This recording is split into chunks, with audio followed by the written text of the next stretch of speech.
আসসালামু আলাইকুম। আ আরিফ খান আপনাকে যুক্ত করা হয়েছে। বলেন আপনি। আসিফ ভাই কেমন আছেন? ভালো আছি। আশা করি আপনিও ভালো। বলেন। আচ্ছা, আমার কথা ক্লিয়ার শুনতে পাচ্ছেন? আমার একটু ঠান্ডা লাগছে তো। হ্যাঁ, পরিষ্কার। বলেন। আচ্ছা, আমার অনেক প্রশ্ন আছে। আপনার ভিডিও আমি কাজ করি আর আপনার ভিডিও ব্লুটুথ কানে দিয়ে সারাদিন শুনি। মাশাআল্লাহ। আল্লাহ আপনাকে হেদায়েত দান করুক। বলেন। আল্লাহ আছে আসলে? দেখা হয় না অনেকদিন। বলেন। আচ্ছা, আমি ১ম এ ২-৩ বছর আগে আপনার এত পরিমাণ ঘৃণা করতাম, এত পরিমাণ মানে YouTube এ আপনার ভিডিও কখনো যদি আসতো আমি দ্রুত সরায় ফেলতাম। ঠিক আছে? আর আসাদ নূর ভাই আছে উনার ভিডিও।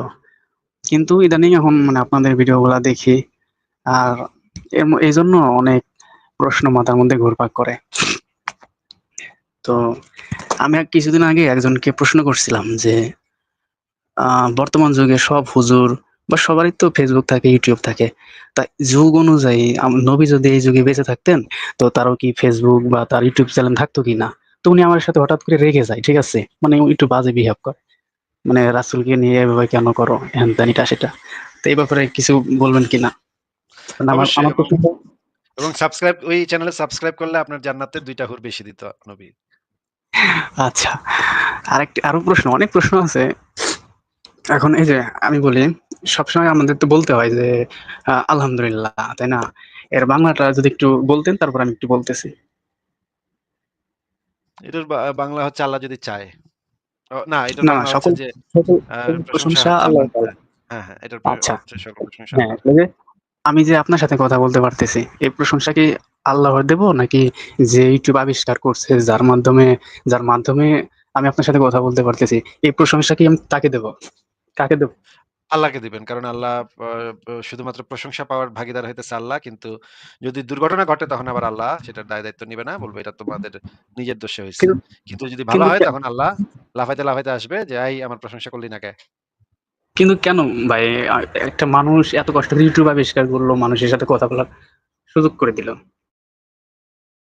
আচ্ছা, উনার লাইন মনে হয় কেটে গেছে। কিন্তু এটা তো স্বাভাবিক ভাই যে যখন বিজ্ঞানীরা একটা ওষুধ আবিষ্কার করবে তখন আল্লাহ পাকের ক্ষমতা তৈরি হয় নতুন ওই অসুখে মানুষদেরকে রক্ষা করার।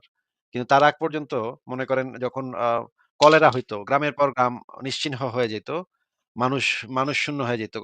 আগের দিনে মানুষের এই যে কয়েকটা রোগ আছে যেই কলেরা, তারপরে গুটি বসন্ত ইত্যাদি এই ধরনের কয়েকটা রোগে গ্রামের পর গ্রাম খালি হয়ে যেত। মানে এত মানুষ মারা যেত গ্রামে তখন। ডায়রিয়া আ এই সমস্ত রোগে। কিন্তু তখন আ আল্লাহ পাকের তখন ক্ষমতা কম ছিল। কিন্তু যেই না মনে করেন বিজ্ঞানীরা এইটা একটা ওষুধ-টষুধ যখন আবিষ্কার করবে তখন আল্লাহ পাক মহান হয়ে যায় হঠাৎ করে। তখন আল্লাহ পাক মানুষকে বাঁচানো শুরু করে। ওই ওষুধের মাধ্যমে। বুঝছেন? এটা হচ্ছে মানে যে প্যাথেটিক অবস্থাটা। ঠিক আছে পরের জনকে যুক্ত করি তাহলে দেখি আর কারা আছে। লেনিন আহমেদ আপনাকে যুক্ত করা হয়েছে বলেন আপনি। থ্যাংক ইউ আসিফ ভাই। ভাই আমার প্রশ্নটা হচ্ছে আমি ধরলাম যে ধর্ম-টর্ম এগুলো কিছু নাই। এখন এই ধর্ম-টর্ম এগুলা মুহূর্তে কিছু নাই। এটা কে বলেছে? এটা আপনি ধরতেই বা আচ্ছা যাবেন কেন? প্লিজ এই আমি ধরনের আমি কথা আমি এই ধরে ধরনের নিলাম। আচ্ছা উদ্ভট ঠিক আছে এই আমি ধরনের একটু উদ্ভট কথা অন্যভাবে বলি। ভাই না কথাটা একটু শুনে নেন। এই ধরনের উদ্ভট কথা তো আমার লাইভে এসে বললে আপনি গাড়ি চালায় যাইবেন, যা ইচ্ছা মুখে যা ইচ্ছা আসে বলে যাইবেন। এটা তো আমার লাইভে চলবে না ভাই। আচ্ছা ধরে ঠিক আছে নিলাম আমি ধর্ম-টর্ম সরি কিছুই ভাই। নাই। আমি ধর্ম-টর্ম সরি কিছু শোনেন। নাই। ভাই কথার মাঝখানে কথা বলেন না একটু শোনেন আগে। ধর্ম-টর্ম বলে কিছু নাই। এই ধরনের কথা কোন পাগলে কবে কইছে? এবং এইটা আপনার ধরেই বা কেন নিতে হবে? ধর্ম-টর্ম তো অবশ্যই আছে।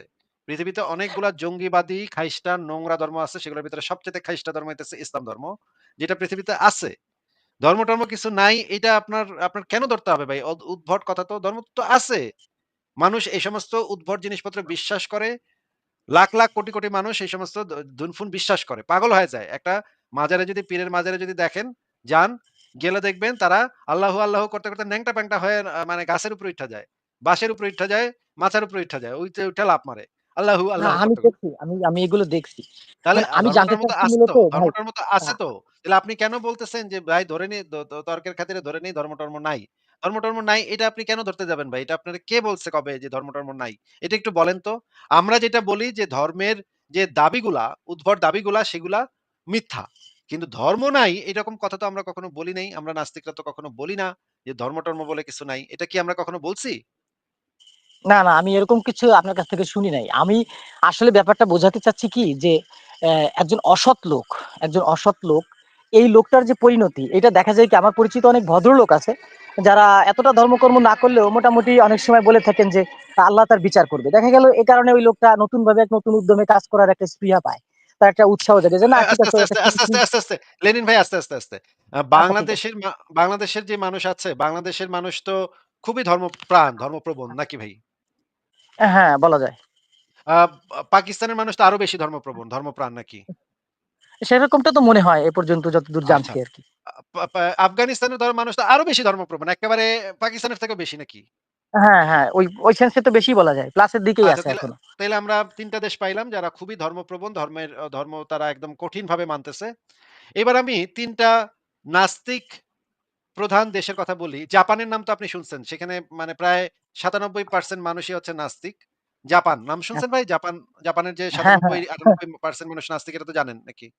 না পার্সেন্টেজটা জানলাম না। এই এখন জানলাম। ভালো লাগলো। আচ্ছা। যে ফিনল্যান্ডের নাম তো শুনেছেন, ফিনল্যান্ড? হ্যাঁ, হ্যাঁ, হ্যাঁ, ফিনল্যান্ড শুনেছি। অন্যতম ফিনল্যান্ড, একটা ভালো দেশ। হ্যাঁ, সুইজারল্যান্ড, এগুলো একটা হ্যাঁ, হ্যাঁ, সুইডেন, সুইডেন নাম তো শুনেছেন। হ্যাঁ। হুম।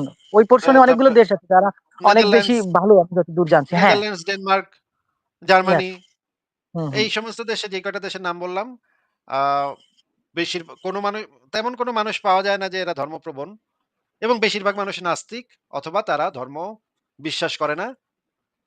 কোনো ঈশ্বরের অস্তিত্বেও তারা বেশিরভাগ মানুষ বিশ্বাস করে না। বেশিরভাগ মানুষই নাস্তিক। তাহলে আপনি যে বলছেন যে বাংলাদেশের আপনি আপনার এলাকায় দেখছেন বা আপনার আত্মীয়স্বজনের মধ্যে দেখছেন যে ধর্মের কারণে মানুষ সৎ হচ্ছে বা কাজের অনুপ্রেরণা পাচ্ছে। তাইলে আমি তো দেখতেছি যে সারা পৃথিবীর সবচাইতে সভ্য, শিক্ষিত, জ্ঞানী, আইন কানুন মানে, ক্রাইম রেকর্ড কম, যে সমস্ত দেশে আপনি ভিসা পাইলে কালকে পুরা ১৪ গোষ্ঠী সুদ্ধা আপনি দৌড় দিয়া এয়ারপোর্টে যাইবেন। আপনাকে যদি এখন কেউ বলে যে সুইডেনের ভিসা তোমার পরিবারকে দিতেছি। আপনি আপনার পুরা পরিবার ছাইড়া আপনি আপনার পুরা মানে নাচতে, নাচতে আপনি বাসায় যাইবেন। বাসায় গিয়া কইবেন, "আমি সুইডেনের ভিসা পাইছি ভাই। কালকেই যাইতাছি গা।" হ্যাঁ? এয়ারপোর্টে যাইতাছি। "এই আমারে মানে সোয়েটার কিনা দে, কয়েকটা সোয়েটার জ্যাকেট কিনা দে।" হ্যাঁ? আমি নিশ্চিত আপনি কালকের সকালের ভিতরে মানে সুইডেনে রওনা হ্যাঁ, দিবেন। আমি চেষ্টা করব যে যত দ্রুত এখান থেকে চলে যাওয়া যায়। এটা হ্যাঁ, আমিও হ্যাঁ, স্বীকার করি। অবশ্যই। কিন্তু যদি আপনার আফগানিস্তানের ভিসা লাগে তাইলে কি করবেন কন তো ভাই? না, আমি এটা রাজি হব না। এই বিষয়টা নিয়ে আপনি আগেও কয়েকদিন আগেও আমি দেখলাম আপনি কথা বলছিলেন আরো কোন তাইলে একজনের সাথে। তাইলে আমি আপনি যে বলতেছেন যে ধর্মের প্রভাবের কারণে মানুষের ভিতরে অনুপ্রেরণা বাড়ে বা অসৎ কাজ থেকে বিরত থাকে। আমি তো এটা বাস্তবে তো দেখতেছি না। আমি তো বাস্তবে দেখতেছি যে আচ্ছা আপনাকে আমি ২ টা স্ট্যাটিস্টিক্যাল ডেটা দেখাই। স্ক্রিনে একটু তাকান তো ভাই। হ্যাঁ, এইখানে আমি দেখাচ্ছি যে কোন দেশে ধর্মের প্রভাব বেশি, কোন দেশে ধর্মের প্রভাব কম। এখানে দেখা যাচ্ছে বাংলাদেশের ৮১% মানুষ প্রচন্ড ধর্মপ্রবণ। পাকিস্তানের ৯৪% মানুষ প্রচন্ড ধর্মপ্রবণ। হুম, আফগানিস্তানে ৯২, ইন্দোনেশিয়াতে ৯৩, ইথিওপিয়াতে ৯৯। আ এই দেশগুলা হইতেছে প্রচন্ড ধর্মপ্রবণ। আর ধর্মহীন দেশগুলা কি? ধর্মহীন দেশগুলা আমরা দেখি। আ আরেকটা রেকর্ড আছে। এটা হচ্ছে ধর্মহীনদের record. Norway, United Kingdom, Germany, France, Spain এই দেশগুলা হইতেছে ধর্মহীনদের দেশ। সুইডেন, জাপান এই দেশগুলা হচ্ছে ধর্মহীনদের দেশ। এই হুম, হুম। দেশগুলা পাশাপাশি রাখলে কোন দেশগুলাকে আপনার শিক্ষিত, সভ্য, অপরাধ প্রবণতা কম, মানুষের মানবাধিকার ভালো, কোন দেশগুলাকে আপনার মনে হচ্ছে বলেন তো একটু? ভাই এটা তো আমিও বুঝতেছি, আপনিও বুঝতেছেন, বুঝছেন? এখন আমার তো জটিলতাটা এখানে না, আমার জটিলতাটা হচ্ছে আমি বেশ কিছুদিন ধরে ধর্ম নিয়ে রিসার্চ করছি। যতটুকু পারছি আমি এরকম অতটা কিতাব ঘাঁটা হয় না আমার। আমি আপনাদের ইয়াগুলো দেখি, অনুষ্ঠানগুলো দেখি। আমি আসলে লেখাপড়া শেষ করার পরে চাকরি-টাকরি শেষ করে নিজে ব্যবসা করি। তো আমি আমার এই চলার সময় আমি কিছু প্রবলেমের সম্মুখীন হইছি। যে প্রবলেমস গুলো আসলে অশিক্ষিত এবং বেশ কিছু লোক আছে যারা মানে ধর্ম নিয়ে চলে বা এই মানে অদ্ভুত একটা জায়গাতে আমি থাকি। আমার গ্রামে আমি থাকি। এইখানে আমি লক্ষ্য আচ্ছা করছি যে তাহলে তাহলে লেনিন ভাই আপনি কিন্তু আপনার ভিডিও ক্যামেরা অন করে ঢুকেছেন। আমি আপনাকে সাবধান করে দিচ্ছি যে আপনি যেহেতু ভিডিও ক্যামেরা অন করে ঢুকেছেন আপনি এমন কিছু বলবেন না যেটাতে আপনার নিরাপত্তা বিঘ্নিত হয়। হ্যাঁ বলেন। না ভাই আমি এখনো একজন আস্তিক। আমি আপনার সাথে এটা নিয়ে কোনো করব না। আমি ভালো মানের একজন আস্তিক। কিন্তু আমি আমার কথা হচ্ছে যে আমি যে ধর্মটা আস্তিক বলতে আমি বুঝাচ্ছি যে নিশ্চয়ই কেউ না কেউ থাকতে পারে বা আছে। কিন্তু এক্সাক্টলি সে যে আল্লাহ বা ঈশ্বর বা গড এরকম কোনো কিছু কিনা বা এটা কি নেচার কিনা আমি এ বিষয়ে সিওর না। আমার কেন জানি মনে হয় আমি ফিজিক্সের স্টুডেন্ট, অনার্স এই করছি। তো আমার সবসময় কেন জানি মনে হইছে যে এ এ লাস্ট একটা স্টেজ আছে, ওখানে গিয়ে একটা সমস্যা আছে। এই সমস্যাটা তাহলে আচ্ছা, কোত্থেকে আসলো? ফিজিক্সে যে আপনি পড়েছেন, ফিজিক্সে কি এমন কোন তত্ত্বের কথা আমাদেরকে বলতে পারবেন? যে এই তত্ত্বের ভিতরে বলা হয়েছে যে, কেন জানি আমার মনে হয় যে এই তত্ত্বটা সঠিক। হ্যাঁ? এইটা কোন ফিজিক্সের কোন একটা তত্ত্বে প্রমাণ হিসেবে ব্যবহৃত হয়েছে। এরকম কি দেখাতে পারবেন? কেন যেন ওই বিজ্ঞানী যে পরীক্ষা করছে সে বলছে, "কেন যেন আমার মনে হয় যে এটা সঠিক।" এই কথাটা প্রমাণ হিসেবে কি কোথাও ব্যবহৃত হয়েছে এ পর্যন্ত? না, এর কোনো এ এ এর অ্যাকচুয়ালি এরকম কোনো প্রমাণ নাই। এটা সত্য কথা। তাহলে এটা সত্য তাহলে কথা। প্রমাণ ছাড়া যদি কেউ কোন কিছু বিশ্বাস করে সেটাকে তো বাই ডেফিনিশন অন্ধবিশ্বাস বলে, তাই না? হুম, এটাকে অন্ধবিশ্বাস বলে। তাহলে আপনার এই যে আপনি যদি এটা বিশ্বাস করেন তাহলে সেটা একটা অন্ধবিশ্বাস হবে। যাই হোক একটা অন্ধবিশ্বাস আপনি করতেই পারেন সেটা আমার কোনো প্রবলেম না। আমার প্রবলেম হবে যখন আপনি ওই অন্ধবিশ্বাসের বশবর্তী হয়ে অন্যের গলা কাটতে যাবেন তখন হচ্ছে আমার প্রবলেমটা হবে। হ্যাঁ, আপনি বলেন শেষ করেন আপনি যেটা বলতে চাচ্ছিলেন। এইটা তো আমি কখনোই আমার কাছে মনে হয় না যে এটা ধর্মে থাকতে পারে। কোন ধর্মে কোন একটা নিরীহ ব্যক্তিকে আমি খুন করে ফেলবো অথবা অপরাধী নয় সে করছে, তাকে তাই বলে আমি একদম শারীরিকভাবে একদম মাইরে ফেলাই দেবো। এটা তো আসলে কোন হিউম্যানিটি বা কোন ধর্মের বিষয় হতে পারে না। এটা আমার কাছে সবসময় মনে হয়। আমি জাস্ট এখন আমার প্রবলেমটা হচ্ছে আমি খেয়াল করে দেখছি যারা অসৎ ব্যক্তি এদের লাস্ট কি পরিণতি হয়? এদের কি কোন পরিণতি হয় এমন আপনার কাছে কি কোন ব্যাখ্যা আছে? যেটা থেকে আমি মনে করতে পারি আমি ধর্ম ব্যতি রেখেই এই লোকগুলোর কিছু শাস্তি আমি দেখতে পারি। বা আমার চোখের সামনে এই দেখছি যে এই একজন এই অসৎ সৎ আকাঙ্খার লোক, জন্যই আমরা ঘুষখোর লোক। ভাই এই আকাঙ্খার জন্যই আমরা আইন কানুন বিচার ব্যবস্থা তৈরি করেছি যেন অসৎ লোকদেরকে আমরা একটা জবাবদিহিতার সম্মুখীন করতে পারি। ফারাজ ভাই আপনি কি ফ্রি হইছেন? ফারাজ ভাই আপনি আজকে তো একেবারে কোন কথাই বলছেন না। ফারাজ ভাই আপনি কি আছেন? আচ্ছা ফারাজ ভাইয়ের হইলটা কি ২ বুঝলাম না। মিনিট আছি ভাই। যাই হোক, আচ্ছা ২ ঠিক মিনিট আছে। আছে ভাই। ঠিক আছে, ঠিক আছে। তো লেনিন ভাই আমি এই বিষয়গুলো নিয়ে আগে বহুবার আমরা কথা বলেছি। আমরা যেটা বলেছি যে যেটা যদি অসৎ লোকদেরকে আমরা বিচারের সম্মুখীন করতে চাই তাহলে আমাদের একমাত্র যেই কাজটা করা উচিত সেটা হচ্ছে আমাদের বিচার ব্যবস্থা, আইন কাঠামো এই জিনিসগুলাকে আরো সঠিক করা, এমনভাবে তৈরি করা যেন কোনো অপরাধী, কোনো অন্যায়কারী যেন এর ফাঁক-ফোকর দিয়ে বের হতে না পারে। সেইটা করাটাই হচ্ছে একমাত্র যৌক্তিক কাজ। পরকালে এদের বিচার হবে এইটা ভাইবা যদি আপনি মন কলা খাইতে চান তাহলে তো মন কলা যে কেউ খাইতে পারে ভাই। Thank you. আমি ভালো লাগলো এবং প্রশ্নের আমি আমার একটা সন্তোষজনক অ্যান্সার পাইছি। সেজন্য আপনাকে অনেক ধন্যবাদ। আপনি ইচ্ছা করলে আমাকে করতে পারেন। ঠিক আছে ভাই ভালো থাকেন। আপনার জন্য ঠিক আছে। শুভকামনা রইলো। বিদায় জানাচ্ছি। পরের জনকে যুক্ত করি তাহলে। আ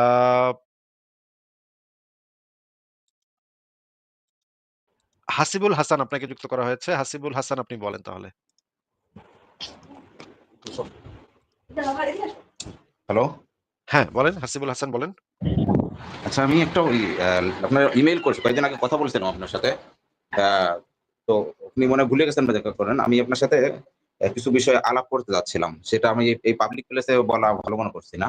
আ যেটা আলাদা বলা উচিত। তো আমি একটা মেইল করছি সেখানে সামারি কিছু কথা আছে। বানান কিছু ভুল-টুল থাকতে পারে। আমি তো রিভিশন দেইনি। আপনি যদি দেখেন এরপর আমাকে কোনো সময় যদি ব্যাক স্টেজে কানেক্ট করেন তখন সেই বিষয়ে আলাপ করতে পারি। অনেক কথা আছে সব কথা লিখিনি। অল্প কয়েকটা কথা একটা আইডিয়া দেওয়ার জন্য লিখেছি। ইমেইলের সাবজেক্ট লাইনে লিখেছি যে আলো আসবেই বা বা আলো আসছে এরকম কিছু লিখেছি। আচ্ছা বুঝতে পেরেছি। হ্যাঁ, এটা আমি পড়েছি। আমি আপনাকে উত্তর দিব কিন্তু আ যেই পরিমাণে ব্যস্ত থাকি আসলে মানে উত্তর দেওয়াটা একটু মুশকিল হয়ে অনেক মেইল জমে আমাকে আছে তো লিখেও এইজন্য। লিখে দেওয়ার দরকার নাই। আপনি একটা টাইম দিলে বা আমাদের সাথে টাইম মিললে পরে একদিন হয়তোবা কথা বললাম যখন আপনার সময় থাকে এবং আমার সময় মিলে। আচ্ছা ঠিক আছে আমি আপনাকে রিপ্লাই দিব। ঠিক আছে। আচ্ছা থ্যাংক ইউ। আর কি, এটুকুর কি জন্য। কিছু বলবেন ভাই? না আজকে আলাপের জন্য না জাস্ট এইটা বলার জন্য আসছি। আচ্ছা ঠিক আছে তাহলে বিদায় জানাচ্ছি। ভালো থাকেন। আপনার জন্য শুভকামনা রইলো।